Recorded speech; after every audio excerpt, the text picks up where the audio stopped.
Welcome to Grandma's kitchen. வாழ்க வளமுடன், வாழ்க பல்லாண்டு.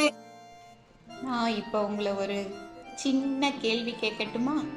அதுக்கு ரொம்ப கஷ்டமெல்லாம் பட வேணாங்க, அப்படியே ஜாலியாக பதில் சொல்லுங்க. பதில் தெரிஞ்சதுன்னா நம்ம கமெண்ட் செக்ஷனில் போட்டுருங்க. எல்லாருக்கும் எப்போவுமே பசிக்கும், ஆனால் இந்த பசி மாத்திரம் வருஷத்துக்கு ஒரு தடவை தான் வரும். அது என்ன பசி? இன்னைக்கு நம்ம பார்க்க போகிறது கோவக்காய் ஃப்ரைங்க. கோவக்காய் நீட்டமாக இருக்கும் இல்லைங்களா, அதை இது மாதிரி சன்னமாக ஸ்லைசஸ் ஆட்டம் கட் பண்ணிக்கணும். இதில் ஒரு பேஸ்ட் போட்டு மேக்னேட் பண்ணிக்கணுங்க. ஃபஸ்ட்டு ஒரு 1/4 ஸ்பூன் மஞ்சள் போட்டுக்கலாம். அதில் கொஞ்சமாக இஞ்சி பூண்டு பேஸ்ட் போட்டுக்கலாங்க. ஒரு 1/2 ஸ்பூன் இருக்கிற மாதிரி போட்டுக்கலாம். இஞ்சி பூண்டு பேஸ்ட் நம்ம ப்ரிப்பேர் பண்ணி வச்சுக்கலாங்க. ஃப்ரிட்ஜில் வச்சுக்கிட்டோம்னா அது 1 வீக்குக்கு நல்லா இருக்கும். நல்ல ஒரு ஏர் டைட் கண்டெய்னரில் போட்டு வச்சிடலாம். அதுக்கு தகுந்த மாதிரி உப்பு போட்டுக்கலாம். அதுக்கப்புறம் நான் சொல்லியிருக்கேன் இல்லையா, எல்லா ஃப்ளேவரும் இருக்கிற கூடிய ஒரு சாம்பார் பொடின்னு சொல்லிட்டு அந்த பவுடரை 1 ஸ்பூன் போட்டுக்கலாங்க. இதையெல்லாம் நல்லா கலக்கணும். இதுக்கு பைண்டிங்குக்காக இதில் ஒரு ஸ்பூன் எண்ணெய் போட்டுடலாம். பாருங்க, ஒரு ஸ்பூன் இருக்கிற மாதிரி எண்ணெய் போட்டிருக்கேன் நான். இப்போ இதை நல்லா கலக்கிடலாங்க. அந்த பேஸ்ட் நல்லா இது மாதிரி கலந்து இந்த ஸ்டேட்டுக்கு இருக்கணும். அப்போ தான் இந்த கோவக்காயில் இந்த கோட்டிங் எல்லாம் நல்லா பிடிச்சிக்கும். பாருங்க, கோவக்காயில் நல்லா இப்படி நல்லா நல்லா எல்லா பக்கமும் படுற மாதிரி நல்லா நம்ம கலந்து வச்சிடலாங்க கோவக்காயை.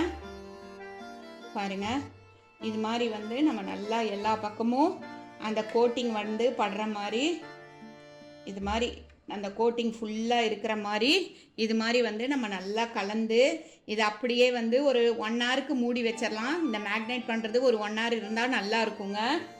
இப்போ நம்ம மேக்னேட் பண்ணி வச்சுருக்கோம் இல்லையா கோவக்காய், அதை இப்போ நல்லா ட்ரை ரோஸ்ட் ஆட்டம் பண்ணிடலாங்க. இப்போ அதுக்காக வானொலி அடுப்பில் வச்சுருக்கேன். அதில் ஒரு 2 ஸ்பூன் அளவுக்கு எண்ணெய் ஊற்றிருக்கேன்.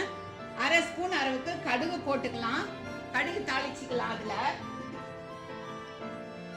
லைட்டாக 2 சீரகமும் போட்டுக்கலாங்க. ஃப்ளேவருக்கு ரொம்ப நிறைய போட வேண்டாம், 2 போட்டால் போதும். அதுக்கப்புறம் நம்ம ஆஸ் யூஷுவல் நம்ம சத்தா இருக்கிற யூஸார நம்ம கருவேப்பிலை இதையும் போட்டுக்கலாம். போட்டுக்கிட்டு இப்போ அந்த மேக்னேட் பண்ணி வச்சிருக்கோம் இல்லையா, அதை ஃபுல்லாக நம்ம இதில் போட்டுடலாம். இது ட்ரை ரோஸ்ட் ஆட்டம் நம்ம பண்ண போகிறோம். அதனால மீடியம் ஃப்ளேமை அடுப்பை மீடியம் ஃப்ளேமில் வச்சுக்கலாங்க. வச்சுக்கிட்டு அப்படியே மெதுவாக கலக்கணும்னா நம்மளுக்கு சூப்பராக ட்ரை ரோஸ்டாக ரெடி ஆயிருங்க.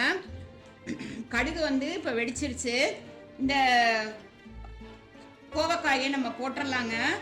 கோவக்காய் நம்மளுக்கு சர்க்கரை நோயில இருந்து சிறுநீரக நோய் வரைக்கும் அவ்வளோ ஒரு எல்லா விதமான நோய்களுக்கும் நிறைய நம்மளுக்கு சத்தம் கொடுக்குதுங்க. எல்லா நோய்களும் சரியாகிறதுக்கான நிறைய விஷயங்கள் இதுல அடங்கி இருக்கு. அதனால தினமுமே நம்ம உணவுல இந்த கோவக்காயை சேர்த்துக்கலாம். இப்போ நான் அடுப்பில் போட்டுட்டேன். இப்போ மெல்ல இப்படி கலந்து விடலாம். அப்படி கலக்கி விடுறப்ப அந்த எண்ணெய் இந்த காய் எல்லாத்துலேயுமே பரவி வந்துடும். அப்புறம் நல்லா கலந்து விட்டுட்டு ஒரு 2 நிமிஷம் அப்படியே இப்படி பரப்புன மாதிரி வச்சிடலாங்க. மெதுவாக தான் ஆகும். இதில் பீட்டா கரோட்டின் அப்படின்னு ஒரு சத்து இருக்குங்க. அது புற்றுநோயை தடுக்கிறதுக்கு நிறைய யூஸ் ஆகுது. அது மட்டும் இல்லாம பொட்டாசியம் இதயத்தை பலப்படுத்துது. சுகர் லெவலை கண்ட்ரோல வச்சுக்க யூஸ் ஆகுது. இது ஒரு நல்ல ஆன்டி ஆக்சிடென்ட் ஏஜென்ட்டுங்க. இவ்வளோ நல்ல கோவக்காயை நம்ம வெரைட்டியா ஒரே வெரைட்டியா செஞ்சு சாப்பிடாம கோவக்காயில புளிக்குழம்பு செய்யலாம், பொரியல் செய்யலாம், இது மாதிரி ரோஸ்ட் செய்யலாங்க. இது மாதிரி செஞ்சு வெரைட்டியா சாப்பிடலாம். வீக்லி ஒரு 3 டைம்ஸ் ஆகுது கோவக்காய் நம்ம எடுத்துக்கலாங்க. ஒரு சூப்பரான ஒரு சுவையான ஒரு ட்ரை ரோஸ்ட் ரெடி ஆயிடுச்சுங்க. பாருங்க 2 பக்கமும் எவ்வளோ நல்லா ரோஸ்ட் ஆயிருக்குன்னு பாருங்க. நம்ம வந்து சிம்மில் வச்சுட்டு அவசரமே படாமல் ரிலாக்ஸாக வந்து இப்படி பரப்புனா போல் வச்சு விட்டுட்டோம்னா ஒரு 4-5 கலக்குனா போதுங்க. வித்தின் ஒரு 10 to 15 மினிட்ஸ்க்குள்ளே இது மாதிரி ரோஸ்ட் ஆயிரும். இப்போ சூப்பரான ஒரு சுவையான கோவக்காய் ரோஸ்ட் நம்மளுக்கு ரெடி ஆயிடுச்சு. இதை ஒரு சர்விங் பவுலுக்கு மாற்றிடலாங்க. எல்லா சத்துக்களும் நிறைந்த எல்லா விதமான சத்துக்களும் நிறைந்த ஒரு கோவக்காய் ரோஸ்ட் வந்து நம்மளுக்கு வந்து ரெடி ஆயிடுச்சுங்க. இது சுகருக்கு நல்லது, கிட்னியில் உள்ள ஸ்டோன் எல்லாம் போகிறதுக்கு நல்லது.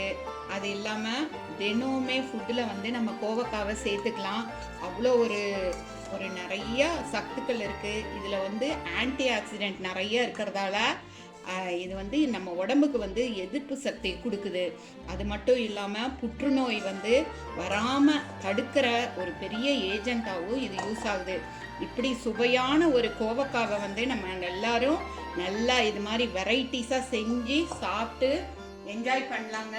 நிறைய பேர் நம்மளுக்கு சப்ஸ்கிரைப் பண்ணிட்டு இருக்கீங்க, நிறைய பேர் தொடர்ந்து பார்த்துட்டு இருக்கீங்க.